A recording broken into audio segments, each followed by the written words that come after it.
بسم اللہ الرحمن الرحیم۔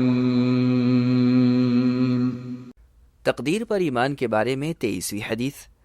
عبداللہ ابن عمرو رضی اللہ عنہما سے روایت ہے، وہ بیان کرتے ہیں کہ میں نے رسول اللہ صلی اللہ علیہ وسلم سے سنا، آپ فرما رہے تھے، اللہ تعالیٰ نے اپنی مخلوق جنوں اور انسانوں کو ظلمت یعنی اندھیروں میں شہوت والے پیدا کیا، پھر ان پر اپنی روشنی کو ڈالا۔ جس کو یہ نور مل گیا وہ ہدایت پا گیا، اور جس کو یہ نور نہ ملا وہ گمراہ ہو گیا۔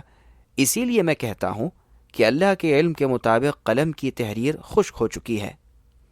اس حدیث کو امام احمد نے مسند میں اور امام ترمذی نے اپنی سنن میں روایت کیا ہے۔